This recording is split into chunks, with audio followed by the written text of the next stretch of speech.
Hi, there in Chicago, Mel here, the voice crying out from the wilderness of Malibu to lend that voice for your support and encouragement at your rally today.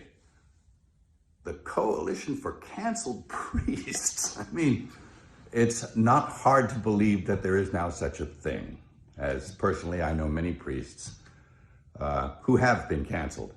But not for the reasons you'd think. I mean, it's not like they did a hit and run drive and left the scene of the crime or embezzled church funds, stole the altar wine, or committed some other heinous crime. No, not at all. And who's persecuting them? Well, their own bishops. How's that? Yep.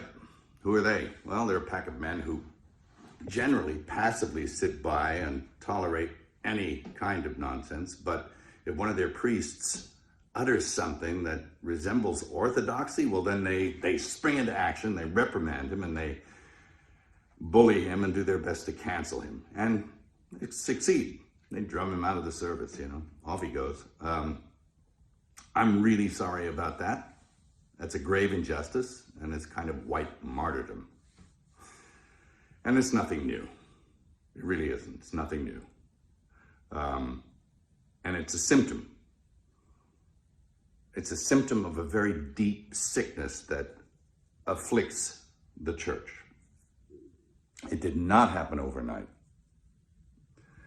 If anyone's familiar with the missives of Archbishop Vigano, he says that the seeds of erosion of the church were sown with the reforms of Vatican II, and I agree with him. He suggests even that we scrap the whole thing and go back and do it the way it was before.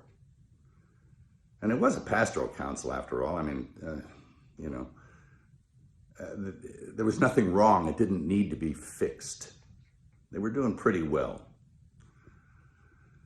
At any rate, and I've had my own run-in with the bishops. I mean, who are they? Well, I remember when I directed The Passion, I went to the USCCB to get support for the film. And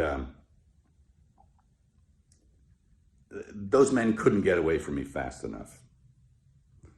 And all but a few of them turned their back on me. And it was pretty telling about who they were. A pretty insipid bunch. And it doesn't look like anything's changed.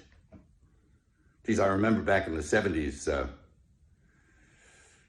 old priests, good priests, who were bullied and persecuted by their bishops. There was a rash of it back then also, and it was because they wanted to maintain what it was that they were ordained to do. They didn't want to go along with the new liturgy and the reforms of Vatican II, and so that they were really heavily leaned on. It was never abrogated, the old Mass, never, and it still hasn't been. You can't. It's protected by quo primum. But they were bullied and badgered and put in insane asylums, and it was pretty sad to watch. And this kind of thing is now happening again. So, and how are we supposed to know the good guys from the bad guys? Well, we were given a standard by which to judge them. By their fruits, you'll know them. By their fruits. Anybody seen any good fruit lately? Well, it's tough. And look, I'm a pretty sinful guy. I mean, I'm as venal as the next guy. But I know the difference between a shepherd and a hireling. And I think that the vast majority of these bishops are just a bunch of hirelings, And my question is, who's hiring them? I don't think it's Jesus. Is it Francis? Who's hiring Francis? Is it Pachamama? I mean, I think you need to look at the whole institution. And, I'll quote Archbishop Vigano again in saying that he believes that there was a parallel counterfeit church set up to eclipse the real one. He's suggesting usurpation or an inside job. It seems that way.